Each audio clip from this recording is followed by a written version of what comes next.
direaksikan dengan suatu basa. Anda buka catatannya, ya. Anda buka catatannya kemarin yang di-share sama Bu Santi, sudah betul atau tidak? Ya, contohnya misalnya saya punya senyawanya itu benzaldehid. Benzaldehid itu C6H5, kemudian di dalam sistem cincin itu ada CO karbonil kemudian dengan H, ya. Kita lihat pada cincin fenil itu nggak ada H alfa, sehingga aldehid pada benzaldehid itu tidak aktif sebagai tidak bisa menyumbangkan H alfanya tadi. Mesti ke kondensasi itu ketemunya itu dengan suatu aldehid, ya, yang pada gugus karbonilnya berdekatan dengan gugus CH. Ya, minimal ada satu CH saja yang dekat dengan karbonil, itu nanti hidrogen yang dekat dengan karbonilnya, berarti hidrogen yang bukan di karbonilnya tetapi yang di sampingnya, yang pada posisi alfa, di sana akan diambil oleh basa kalau itu reaksinya adalah dengan basa. Ya, sehingga nanti menjadi karbanion atau karbon yang bermuatan negatif, ya. Jadi panah reaksinya, ya, kalau Anda sudah punya catatannya kemudian dibuka, panah reaksinya kalau direaksikan dengan OH, kemudian saya punya senyawanya itu asetaldehid, ya, CH3 COH. Nah, CH3 yang pada posisi alfa ini akan hanya hidrogennya akan diambil oleh OH-. Jadi panahnya dari pasangan elektron bebas pada O berarah ke H. Sehingga ya H-nya akan bereaksi menjadi H2. Yang ditinggalkan C-nya tadi yang ada CH3-nya tadi menjadi CH2 dan memiliki sepasang elektron bebas atau dikenal dengan karbanion. Nah, karbanion ini nanti ketemu dengan aldehid. Aldehidnya siapa? Kalau Anda contohkan tadi benzaldehid, dia akan menyerang pada karbon benzaldehidnya. Kemudian CO-nya terbuka. Nah, TO-nya terbuka, ketemulah dia dengan H+. Nah, nanti akan dihasilkan menjadi OH atau dihasilkan hanya satu senyawa aldol. Ya, satu senyawa aldol saja. Kalau saya punya benzaldehid plus asetaldehid. Tapi kalau saya punya senyawanya tadi asetaldehid itu dengan propionaldehid, nah nanti akan dihasilkan kondensasi aldol silang. Ya, jadi Anda bisa melihat bagaimana sih gitu ya kondensasi aldol silang itu kok bisa dihasilkan.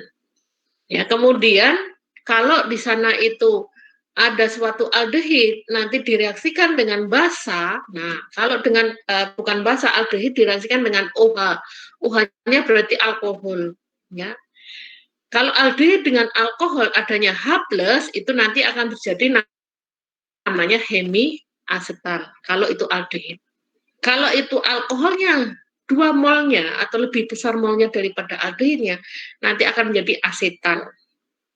Ya, jadi review dari kuliah yang kemarin. Kalau reaktannya itu keton, direaksikan dengan alkohol, dengan adanya H+, itu akan nanti menjadi hemiketal.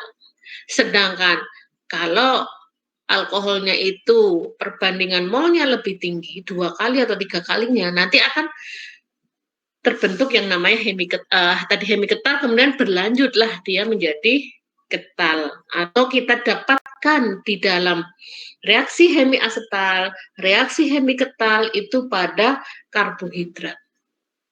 Ya, pada karbohidrat, saya punya aldehid, saya punya keton, bereaksi dengan alkohol. Nah, alkoholnya di dalam strukturnya sendiri, sehingga kita dapatnya karbohidrat lebih banyak di dalam bentuk yang siklis. Ya, siklisnya terbentuk hemiasetal.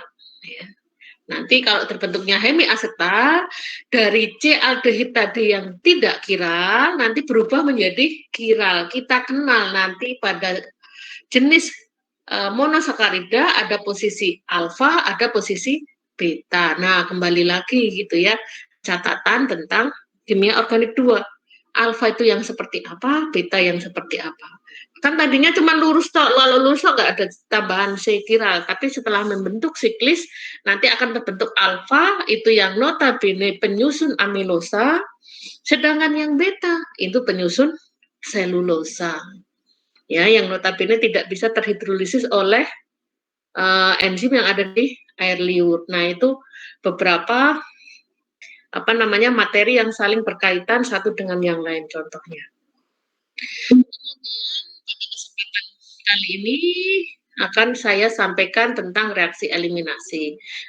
Kalau reaksi substitusi pada karbonil ada yang mau ditanyakan dari mahasiswa ini tentang mekanisme reaksi organik sikloheksanal. Nah, sikloheksanal kemarin ya, saya punya sikloheksanal itu kan aldehid ya, al itu kan aldehid. Mungkin nggak aldehid itu di dalam cincin? Nggak mungkin ya. Kalau ke ether di dalam cincin bisa.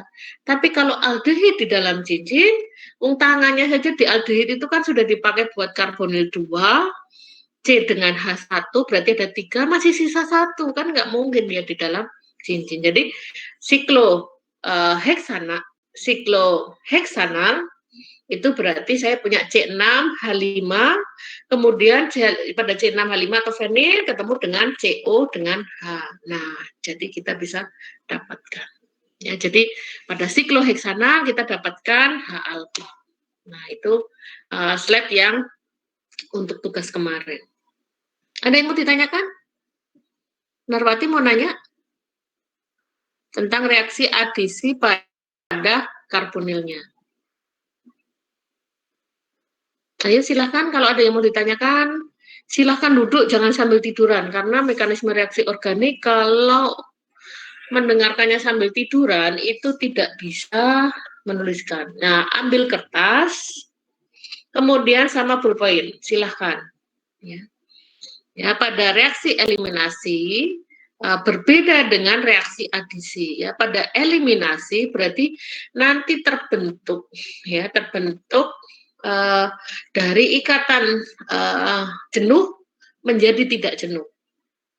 Ya, biasanya pada eliminasi ini kita bisa dapatkan reaksi kompetitif antara SN1 atau SN2 di mana selain terjadi substitusi dengan adanya substitusi nukleofilik juga bisa berlangsung reaksi eliminasi di mana dia saling berkompetisi. Ya, antara SN1 itu dengan E1, SN2 dengan E2. Nah, E1 sama E2 ini apa? Ya, eliminasi yang hanya pada laju reaksinya hanya ditentukan oleh kestabilan dari karbokation. Itu pada E1. Sedangkan pada E2 nanti kita bisa didapatkan gitu ya, apa yang terjadi pada reaksi eliminasi yang laju reaksinya bergantung pada konsentrasi reaktan. Reaktannya itu alkil halida ataupun yang lain yang nantinya dia terbentuk eliminasi dan juga gugus yang menyebabkan dia terjadinya eliminasi. Nah, itu pada laju reaksinya. Nah, itu kapan dia bisa dihasilkan. Nah, pada reaksi eliminasi atau reaksi penyingkir gugusan ya di buku Petersik kita bisa mendapatkan ya. Reaksi eliminasi, reaksi di mana molekulnya itu kehilangan atom-atom atau ion dari dalam strukturnya. Ya, produk eliminasi ini adalah alkena dan alkuna. Ya.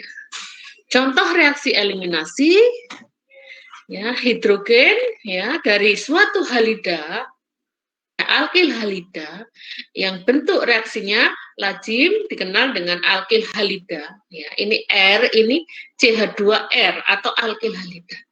Pada reaksi eliminasi, ya, kalau saya punya alkil halida direaksikan dengan OH-, ya, OH- kita pandang, OH- ini fungsinya ngapain? Basakah atau nukleofil? Kalau dia nukleofil, itu akan dihasilkan substitusi menggantikan PR, ya. Nanti dapatlah alkohol. Ya, namun pada reaksi substitusi juga terlibat adanya pembentukan reaksi eliminasi, yaitu pada saat BR ini mau lepas, ini OH-nya ini kalau dilihat dia akan cenderung mengambil H atau dikenal OH ini bersifat sebagai basa. Ya. Dia akan mengikat H, kemudian ikatan rangkap dari CH itu akan berbentuk ikatan rangkap. Kemudian BR-nya lepas. Ya. Jadi pada mekanisme reaksi eliminasi dari alkil halida primer, ya, OH tadi itu berfungsi nanti mengambil H yang ada di dekat dengan gugus pergi dari BR. Ya, bukan pada C yang ada BR-nya, tapi hidrogen yang ada di sampingnya. Ya. Ini berlangsung nanti berlangsung di dalam satu tahap atau dikenal dengan reaksi kedua. Kemudian juga yang kedua, contoh reaksi eliminasi itu pada posisi 1,2 itu pada dehidrasi alkohol dengan adanya asam. Nah, ya, ini punya alkohol. Tapi kalau dengan adanya H+, ya, kita bisa lihat, ya, H+-nya nanti akan mengambil H yang ada di sampingnya pada posisi 2 dari yang ada gugus alkoholnya. Ya, sehingga dikenal reaksi eliminasi itu terjadi pada gugus nomor 1 dan 2. Makanya eliminasi 1,2. Sehingga hasilnya adalah suatu alkena. Ya. Kemudian di sini ada juga yang namanya penguraian Hofmann, ya, menggunakan alkil amonium hidroksida kuartener. Ya. Kita bisa dapatkan senyawanya. Nah, ini punya amonium, ya, tapi OH-nya pada posisi kuartener. Nah, ini nanti juga akan, ya, CH-nya ini akan terbentuk ikatan rangkap dan juga melepaskan H2O dan suatu amin. Itu juga akan terjadi reaksi eliminasi 1,2. Kemudian selanjutnya pada reaksi ya, eliminasi E1. Ya. Kalau tadi E2, sekarang E1. Kita lihat apa yang terjadi pada reaksi E1. Ya. Substituennya adalah suatu alkil halida, ya, atau mungkin suatu alkohol. Ya. Pada kesetimbangan itu terbentuklah, ya, B ini sebagai basa. Ya. Tadi kalau contohnya itu OH means dia berfungsi sebagai basa sehingga mengambil H yang ada di sini. Kemudian terbentuklah zat antara. Ini muatan negatif karena dia sebagai gugus pergi dan C positif yang ada di sana. Kemudian akan dihasilkan suatu asam Lewis, ya, atau BH plus. Kemudian dengan dilengkapi dengan Y negatif itu dilepaskan. Ya. Pada mekanisme E1 diperoleh laju reaksinya dari K2 itu berlangsung cepat daripada K1 sehingga pada mekanisme E1 itu seakan-akan gitu ya laju reaksinya hanya dipengaruhi oleh konsentrasi RY ini ya RY ini yang akan nanti mempengaruhi laju reaksinya berbeda tadi dengan yang E2 ya sehingga kita bisa lihat ya tahap pengaturan laju reaksi hanya melibatkan substrat saja. Ya, kemudian pada E1 itu juga dikenal dengan nama E1 CB atau conjugate base atau konjugasi basa. Nah, dilihat di sini pada reaksi E1 reaksi hanya pada tergantung dari K1 ini. Namun pada reaksi conjugate base ya, terbentuk dulu suatu basa tadi mengambil H yang ada di sini sehingga menjadi muatan karbanion. Nah, karbanionnya akan terbentuk ikatan rangkap, H-nya itu lepas. Nah, reaksi K2 itu berlangsung lambat. Berbeda dengan pada posisi mekanisme E1 saja, ya. Sehingga laju reaksi dari setelah terbentuk ini, terbentuknya reaktan itu cepat, sehingga kesetimbangannya tidak sama, K1 dengan K-1 tidak sama, sehingga K-1 itu lebih cepat daripada K2. Nah, itu nanti lewat mekanisme diperoleh seperti ini. Ya, pada eliminasi 2 tahap yang melibatkan terbentuknya karbanion, mekanisme E1CB ini terjadi jika gugus atau atom yang dapat meningkatkan keasaman H beta dan juga mematapkan karbanionnya. Nah, ini kalau nanti ada substituen ini, Y ini tadi, ataupun yang lain yang bisa mematapkan karbanion. Nah, ini kita bisa lihat. Ya. Kalau biasanya itu kan CH3CF gitu ya, atau CH3Cl. Ya, CH3Cl itu kalau saya reaksikan dengan OH-, ya, itu nanti reaksinya eliminasi tapi pakai E2, ya, di mana H-nya itu akan OH-nya tadi akan mengambil hidrogen pada CH3. Jadi contohnya itu CH3 CHCl, CH2Cl gitu ya, di contoh pertama. Ya. Itu akan reaksi eliminasi E2. Namun kalau hidrogennya pada CH3CH2Cl itu digantikan oleh substituen yang menarik elektron, sehingga di sini nanti akan diperoleh, ya, masih ada satu hidrogen yang ketemu dengan OMe atau dikatakan sebagai basa. Nah, ini mungkin yang perlu diperhatikan. OMe atau metoksi itu merupakan basa yang lebih kuat dibandingkan dengan OH. Nah, kalau O dengan H itu kan penyumbang elektronnya kan kecil, tapi kalau metoksi itu kan CH3. Ya, sehingga O-nya itu bersifat basa yang jauh lebih kuat dibandingkan dengan OH. Kemudian akan diperoleh suatu karbanion. Ya, karbanionnya yaitu Cl2CCF3. Adanya Cl, adanya F ini menarik elektron yang cukup kuat, sehingga laju reaksi pembentukan ke 1,1 dikloro itu akan jauh lebih lambat. Ya, ya K-1 ini lebih cepat, tapi lebih cepat terbentuknya, ini lebih lambat, ini lebih cepat kecepatan reaksi, sehingga pada hasil akhir akan diperoleh suatu karbanion, kemudian F-nya akan dilepaskan, sehingga diperolehnya 1,1 dikloro, 2,2 dikloroetena. Ya. Atau kita kenal dengan namanya CFC gitu ya.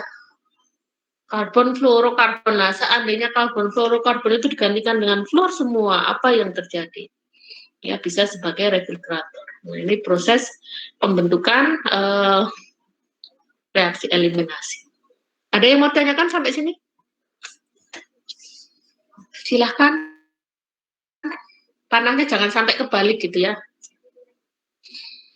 Pada mekanisme E1 itu, ya, gugus lepasnya ini akan terbentuk karbokation. Tapi reaksinya yang ke kanan itu lebih kecil dibandingkan arah ke kiri. Artinya apa?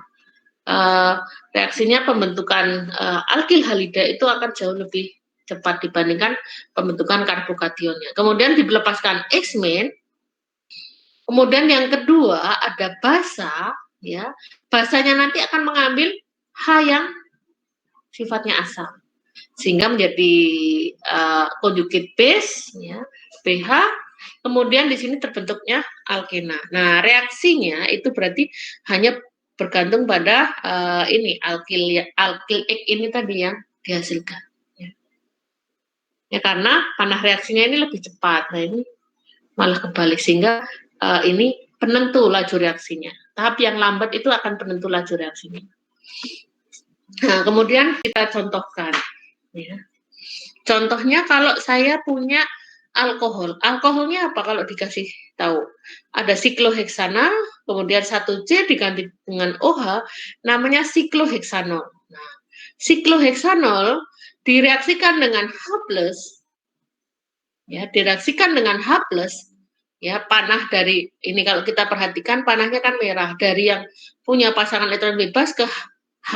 Ini yang kekurangan elektron adalah H+, tidak punya elektron. Dia hanya punya rumahnya saja, punya orbital kosong yang nantinya bisa ditempati oleh sepasang elektron. Sehingga kita punya namanya HOH. HOH ini nanti O-nya itu kan harusnya tangannya cuma 2, karena tangannya 3 dia bermuatan positif. Kok ini tidak digambarkan pasangan elektron bebasnya? Masih berapa? Oh, masih ada sepasang elektron bebas. Ya, sehingga OH2 plus itu jauh tidak stabil, atau dikatakan dia mudah terlepas, dilepaskanlah molekul air. Kalau dilepaskan molekul air, akibatnya C-nya menjadi bermuatan positif. Kalau dia bermuatan positif, ya, bermuatan positif, ada hidrogen yang di dekatnya, sehingga dia akan cenderung untuk membentuk ikatan rangkap. Kenapa? Karena ada suatu basa conjugate, ya. Basanya adalah HSO4 min. Ya, HSO4 itu sifatnya adalah basa. Bisa juga dia sifatnya asam gitu ya. Nah, kalau di sini sifatnya basa, sepasang elektronnya itu diberikan kepada H plusnya, sehingga di sini menjadi bermuatan negatif dan punya sepasang elektron gitu ya.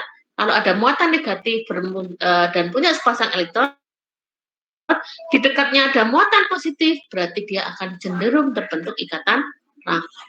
Nah, sehingga akan terbentuk dehidrasi dari suatu alkohol dengan adanya asam. Dapatnya apa? Dapatnya adalah suatu alkena. Itu kalau mau mekanisme reaksinya. Kemudian di sini dikatakan ada tadi reaksi E1 sekarang E2. Ya. Kalau pada E1 tadi yang dikenal sebagai basa, basanya ngambil H dulu. Nah, baru nanti terbentuk ikatan ikatan rangkap, ikatan jenuh. Sedangkan pada mekanisme E2, ya E2, kalau saya punya nukleofil, ya, di sini punya suatu alkil halida, di mana ada suatu elektrofil. Elektrofil itu kan berarti punya orbital kosong. Ya. Kalau ada nukleofil, dia akan ngambil E-nya, menjadi NUE. Kalau kebetulan di sini C itu berikatan dengan H, berarti menjadi NUH gitu ya. Kalau N-nukleofilnya itu OH-, ya menjadi H2O, NUE-nya menjadi H2O. Nah, pada mekanisme E2, reaksi masuknya nukleofil kepada ini, E ini, itu langsung berlanjut terbentuknya ikatan rangkap. Jadi, mekanisme reaksinya itu berlangsungnya cepat. Ya. Serangan nukleofil dan juga terbentuknya ikatan rangkap disertai dengan pelepasan gugus lepas. Ya.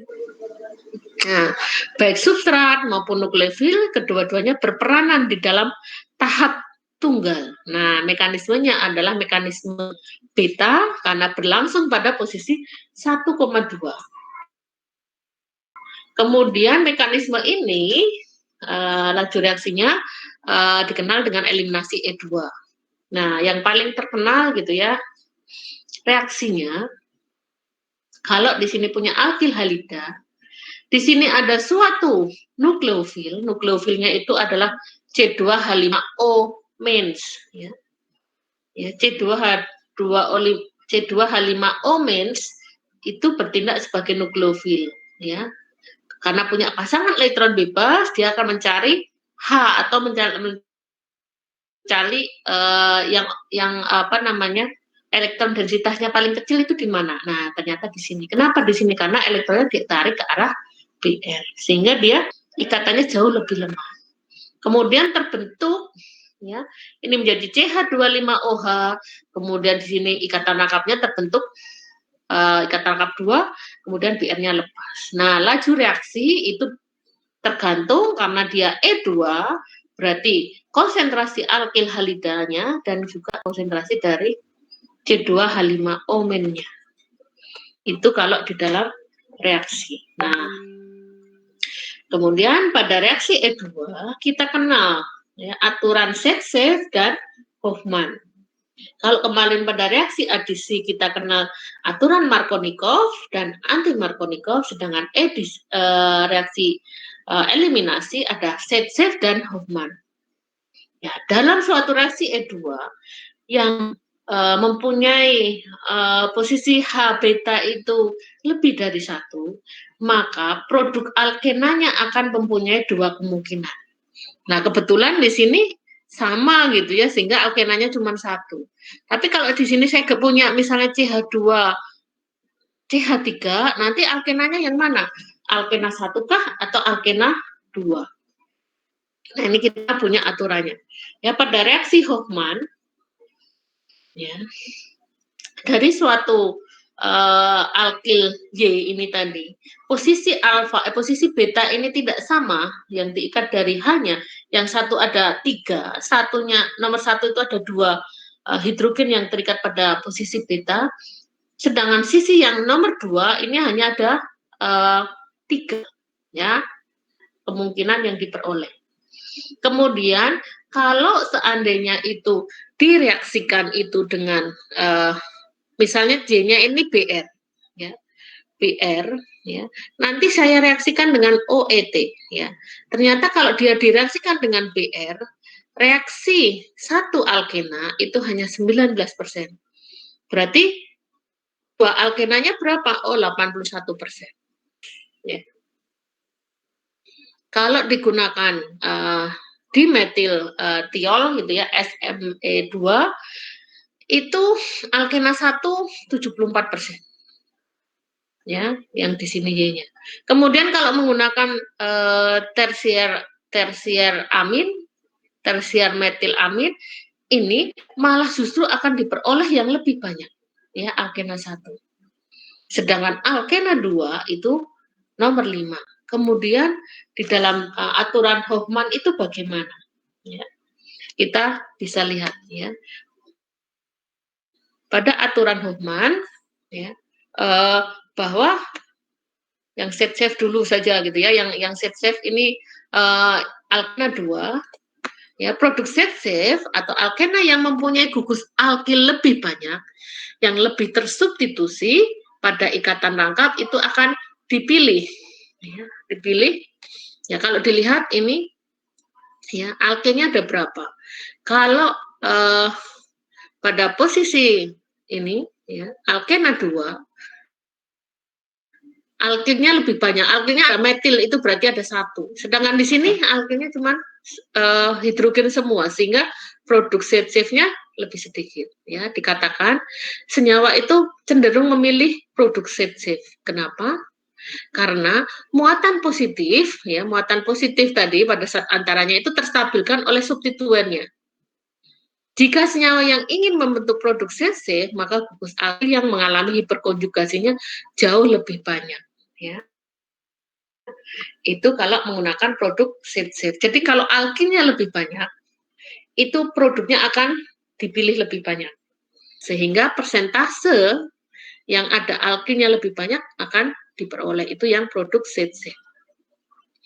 Kemudian yang produk Hofmann dikatakan pada produk Hofmann alkena yang mempunyai gugus alkil yang lebih sedikit, ya, pada ikatan rangkapnya itu akan dipilih, ya. Jadi kebalikannya, kalau Hofmann itu kita analisis dulu alkilnya yang diikat ini produk Hofmann-nya berapa, ya, ini produk kalau alkilnya ini ada alkil metil di sini, sehingga nanti hiperkonjugasi dengan sini ini jauh lebih banyak, ya. Ini hiperkonjugasinya lebih banyak, ini lebih sedikit. Ya.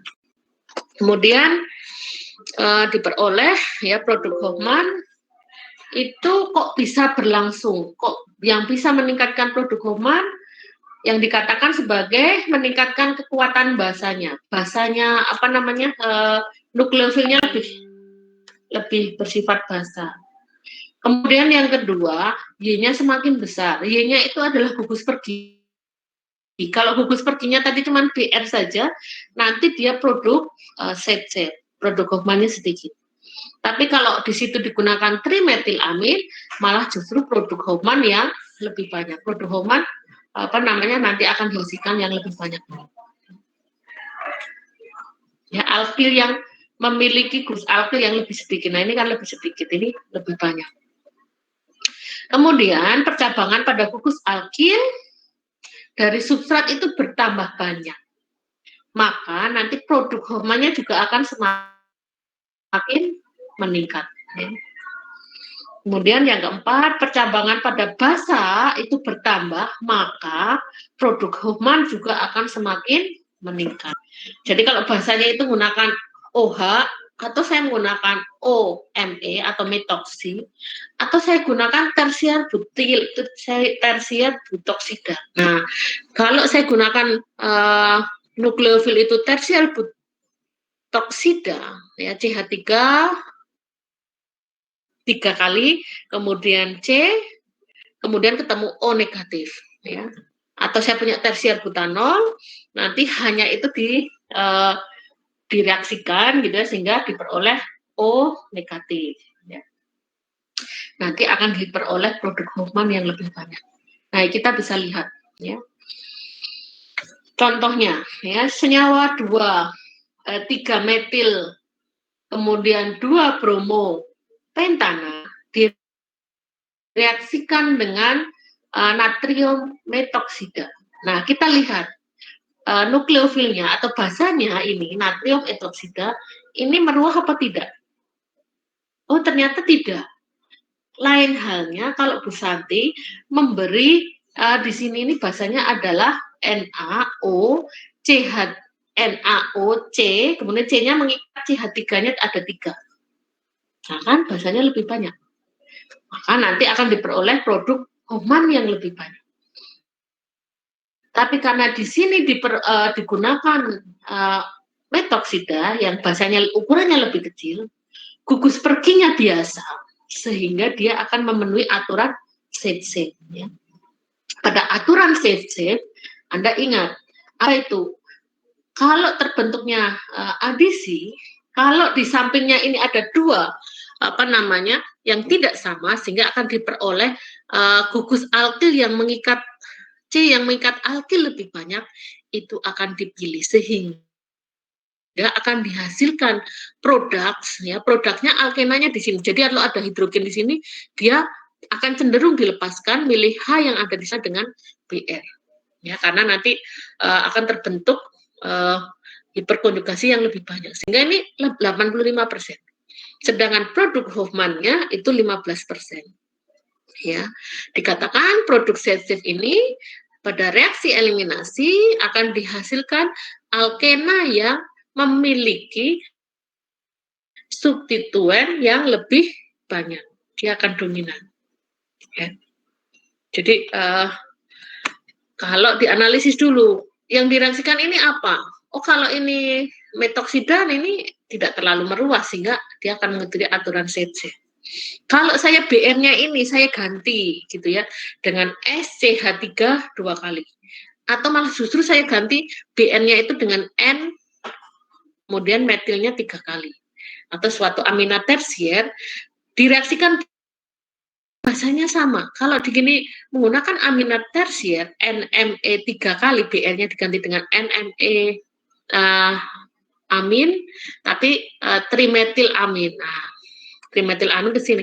Sehingga ini menjadi gugus yang lebih besar. Nanti produknya akan bertambah pada Hofmann. Zz berkurang. Nah, itu kalau menggunakan di sana. Ya, sehingga Anda harus dipahami gitu ya pada reaksi eliminasi. Ya, ini saya contohkan yang lebih banyak lagi gitu ya. Kemudian kalau ini saya tutup. Ya, kalau yang produknya ini saya tutup, Anda disuruh memprediksikan. Kira-kira kalau alkilnya sama, alkilnya itu digunakan 2 metil, 2 bromo butana. Ya. 2 metil, 2 bromo butana, saya reaksikan. Ya, saya reaksikan itu dengan etoksida OCH2 CH3. Dia bertindak sebagai nukleofil. Nanti akan mengambil hidrogen yang mana, milih yang hijau ataukah milih yang biru. Kalau milih biru, hasilnya nanti akan diperoleh alkenanya pada posisi 1. Tapi kalau OCH3 ini milih yang hijau, nanti ada dipilih alkenanya 2. Jadi ikatan rangkapnya dimilih nomor 1 atau nomor 2. Kenapa nomor 1? Lah ini karena berdekatan dengan hidrogen pada C nomor 1, sedangkan di C yang di sana itu berdekatan dengan C yang nomor 2, sehingga alkenanya diperoleh produk CZ itu 71%. Ya. Kemudian produk Hofmann itu 29%. Ya. Jadi 29%. Nah, kalau kebetulan di sini ini yang diikat sama, ya, C3 ini juga CH3. Kalau seandainya di sini itu misalnya saya ganti menjadi C2H5. Nah, C2H5 atau mungkin C3H7 gitu ya. Atau propil. Nah, nanti akan menjadi produk yang ikatan rangkapnya nanti bentuknya cis dengan trans. Itu ada diperoleh isomer yang ada di sana. Kemudian di sini contoh yang kedua. Ya, sama. 2 bromo, 2 metil butana direaksikan dengan tersier butoksida. Ya, saya punya tersier butanol, saya reaksikan dengan Na, nanti menjadi natrium tersier butoksida. Kalau natriumnya itu kan muatan positif. Nah, butoksidanya ini bermuatan negatif, yang dia berfungsi sebagai nukleofil. Nah, nukleofil tapi ngambilnya tidak ke C, tapi ngambilnya hidrogen yang di sini. Nah, kalau mengambil hidrogen kenapa? Karena posisi basa penyerangnya gitu, dia termasuk yang meruah, ya, sehingga produk Hofmann itu akan diperoleh lebih banyak dibandingkan kalau saya menggunakan etoksida. Sehingga Anda pilih targetnya mau mana gitu kan, targetnya mau milih yang alkena 1 ataukah alkena 2. Ya, kalau alkena 1 ya ini bisa diperoleh ini 2 metil butena 1 ya. Kalau di sini 2 metil butena 2 butena gitu ya, atau alkena. Nah, ini Anda bisa pelajari lebih lanjut. Yaitu tentang penggunaan basa yang lebih bulky, yang lebih meruah. Kemudian ada beberapa faktor yang mempengaruhi eliminasi dan substitusi. Ya. Tadi sebenarnya pada reaksi eliminasi ini dia sebagai nukleofil nanti bisa menyerang ke sini, kemudian BR-nya lepas. Nah, nanti menambah jadi metoksida. Nah, selain ada eliminasi juga ada substitusi. Makanya kita kenal di dalam suatu alkena, di dalam suatu reaksi eliminasi, ya, reaksi eliminasi itu lawannya substitusi. Berapa persen dia substitusi, berapa persen dia eliminasi. Ya, sehingga kita kenal reaksi eliminasi S1 biasanya disertai dengan substitusi SN1.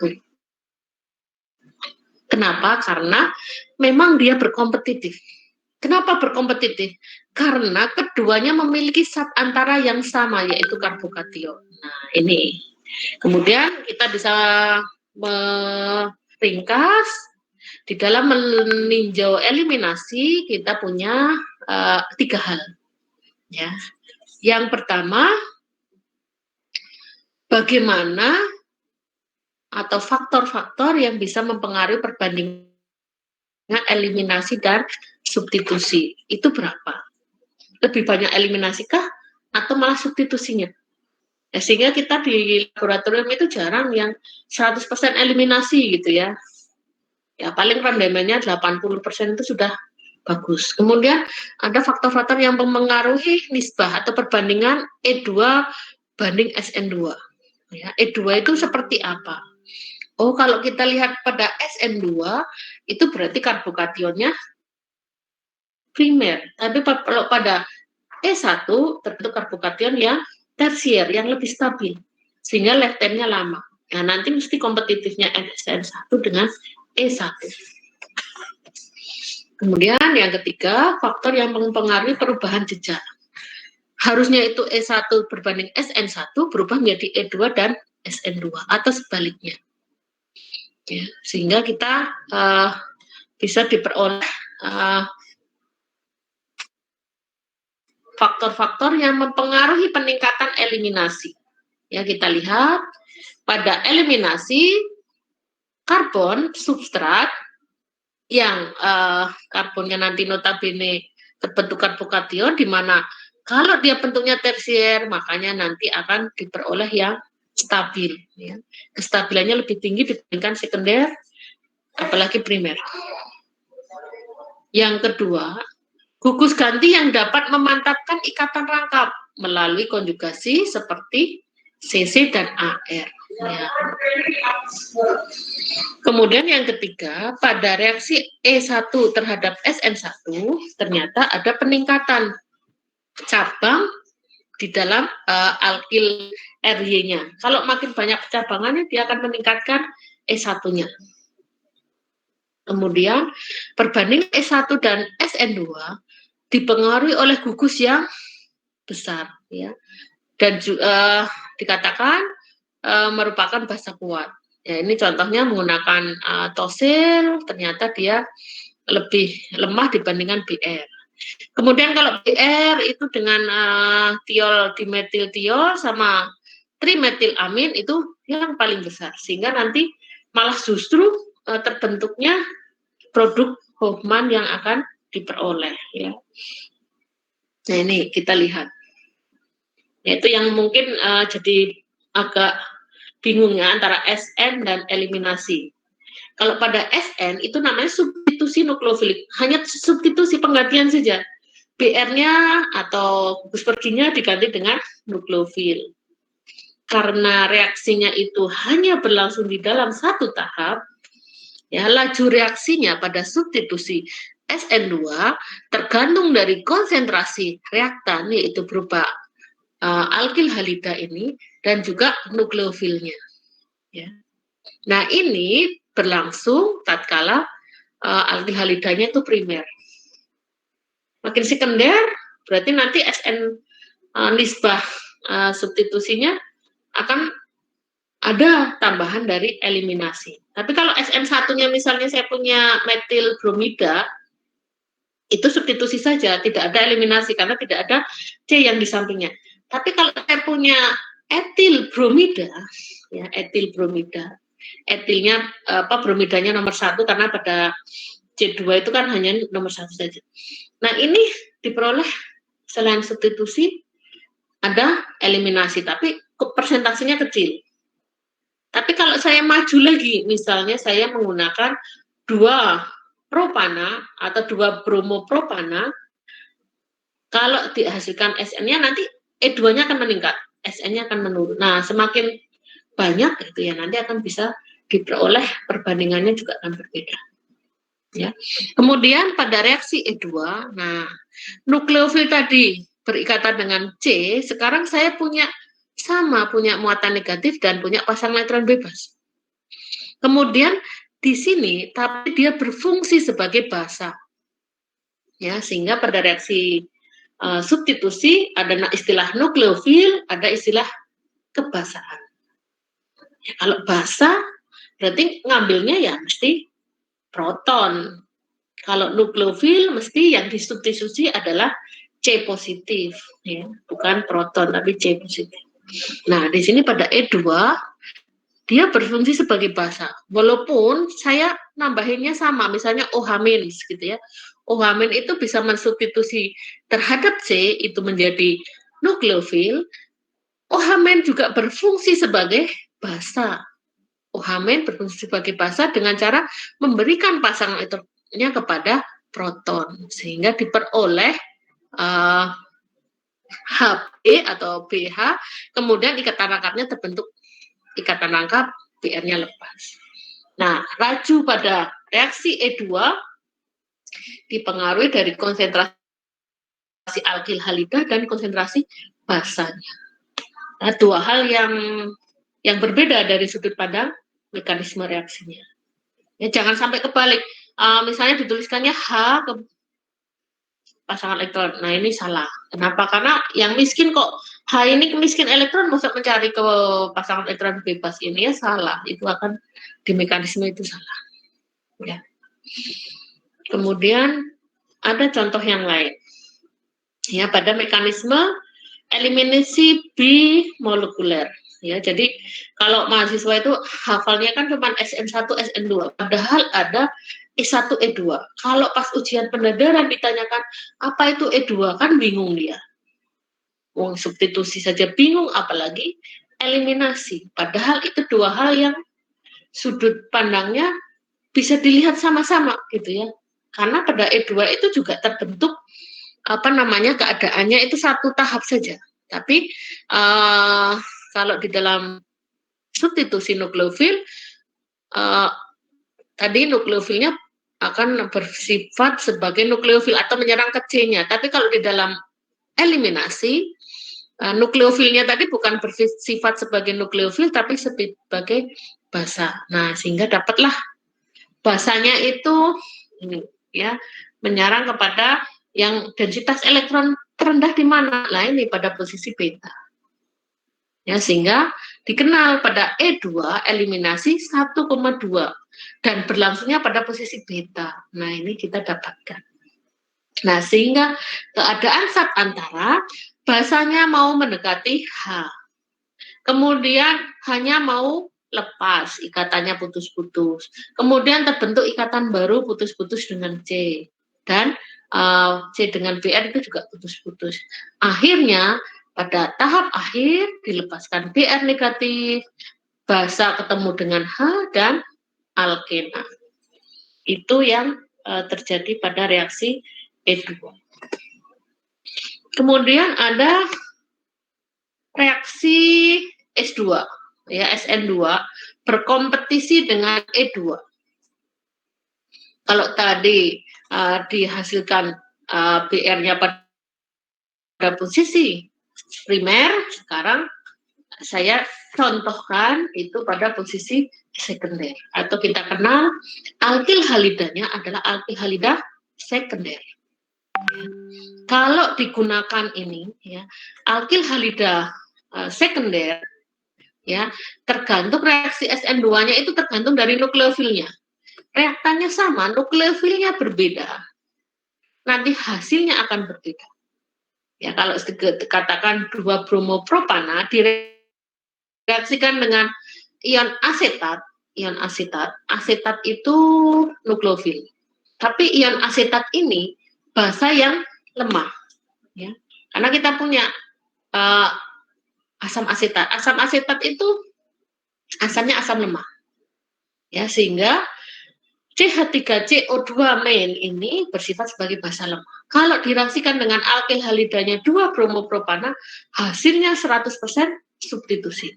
Tidak akan dihasilkan eliminasi. Kenapa? Karena ini lemah. Kalau lemah, sifat basanya lemah, dia akan ngambil H yang ada di posisi beta itu susah. Sehingga hanya 100% substitusi. Lain halnya kalau digunakan basanya yang kuat, ya, strong base, misalnya ion etoksida. Ion etoksida mampu mengambil proton yang ada di posisi beta, sedangkan kalau ion asetat tidak, ya, sehingga akan dihasilkan substitusinya hanya 20%, eliminasinya 8%, ya, sehingga pada reaksi ini nukleofil itu sangat berpengaruh, apalagi nukleofilnya sangat kuat. Ya. Kemudian pada SN2 berkompetisi dengan E2. Ya, depend on size of the base, ya. Tergantung dari basanya. Basanya itu basa kuat, tapi basanya kuat itu sudah kuat, sudah bulky juga. Kira-kira kalau dia bulky, ya, walaupun di sini alkil halidanya primer, substituen dengan menggunakan basa kuat, ini reaksi substitusinya 90%. Ya. Kalau tadi alkil halida primer, itu bisa substitusi lebih banyak. Kalau itu sekunder, ya bisa 100%. Tapi saya menggunakan nukleofilnya yang sifatnya adalah basa lemah. Atau mungkin dicari yang tidak bersifat basa, sehingga substitusinya itu bisa 100%, tidak terjadi eliminasi. Ya, ini diperoleh, dia menjadi OET atau jadi ether, 10% itu alkena. Ya, dan produk safe itu yang diperoleh ya, CH2 dengan BR yang ada di sini ya. Dan hanya satu jenis saja karena betanya pada posisinya hanya satu saja yang ada, sehingga hanya dihasilkan satu butena saja, tidak akan pernah diperoleh butena 2 ya. Kemudian kalau digunakan tersier butoksida, nanti substitusinya itu hanya 15%, yang eliminasi 85%. Nah, ini kira-kira targetnya mau yang mana gitu ya, kalau nanti di bidang R&D, kemudian Anda itu di Pertamina disuruh memilih mana yang diperoleh alkena yang nantinya untuk bahan misalnya pembuatan polimer, ini pembuatan plastik gitu ya, polietilen gitu ya. Kalau polietilen kan berarti justru alkenanya kan yang dipinginkan yang jauh lebih banyak dibandingkan dengan substitusi. Nah, itu yang menjadi saran seandainya Anda nanti menjadi ahli di bidang R&D ya, Research and Development. Ada yang ingin ditanyakan sampai di sini? Ya, tergantung dari ukuran basanya, basa kuat apa basa lemah, tergantung juga pada gugus perginya ya, dan sifat nukleofilnya. Nah, itu yang berkompetitif di dalam reaksi E2 versus SN2 ya. Kemudian ada yang dikatakan tergantung dari substratnya ya. Kalau substrat itu diperoleh ya tergantung dari substratnya ya. Kalau dikatakan di sini alkil halida primer direaksikan dengan CN ya, bermuatan negatif. Nah, ini nanti akan diperoleh ya, ini substratnya bagaimana? Oh, substratnya alkil halida primer. Kalau direaksikan dengan CN, dia nukleofilnya kuat tapi basanya lemah, dihasilkan 100% SN2. Tapi kalau saya punya alkil halidanya itu tersier, direaksikan dengan CN, nah ini hasilnya E2 100%. Nah, tinggal yang mana Anda mau lihat dan mau pengennya seperti apa reaksinya. Ya, sehingga mesti gitu ya, kita bisa memilih sarannya. Ya sudah, kalau memang pengennya adalah substitusi 100%, saya bisa menggunakan seperti ini gitu ya, sehingga Anda bisa memberi advice gitu ya. Terus kalau saya gunakan itu alkil halida, kalau ini kan primer ya, C4H9Br itu kan primer. Kalau saya gunakan tersier butil bromida, ini tersier. Kalau menggunakan sekunder, kira-kira bagaimana? Apakah SN2-nya 100%? Misalnya tadi saya gunakan 2 bromo butana. Ya, 2 bromo butana direaksikan dengan CN, apakah terbentuk SN2 100%? Atau malah justru terbentuk E2 100%? Ayo dijawab. Dapatnya apa? Ditulis coba di kertas, di buku gitu ya. Saya punya 2 bromo butana. Saya reaksikan dengan CN. Akankah dihasilkan SN2 100%? Ataukah E2 100%? Silahkan.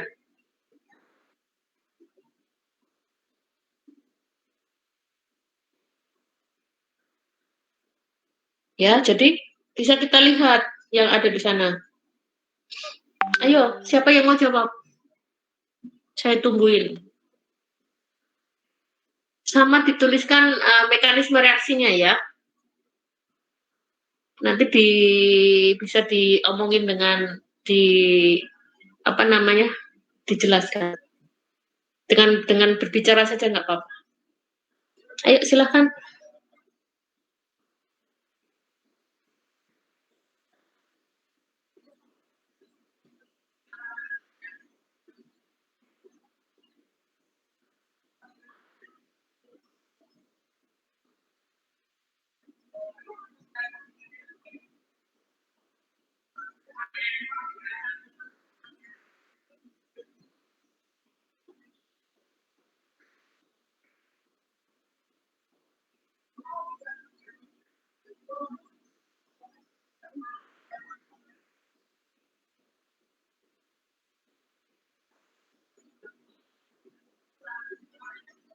Ayo silahkan. Masih stay tune di ini? Masih oret-oret, Bu. Ya, masih oret-oret ya. Sip lah.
Ayo.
Ayo. Silahkan. Yang dicatatkan silahkan di 3 hal tadi, SN2 berbanding dengan E2.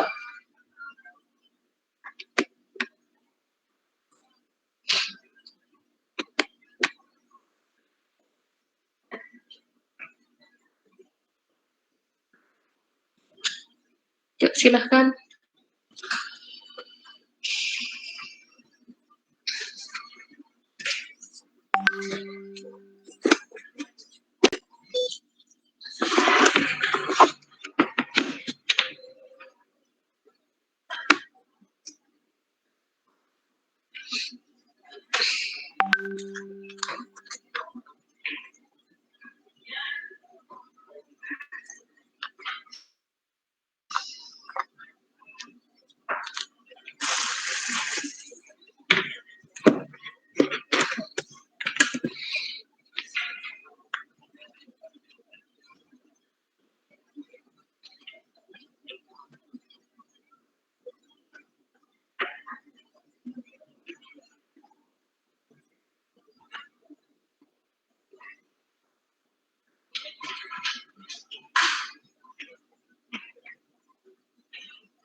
Sudahkah yang mengerjakan?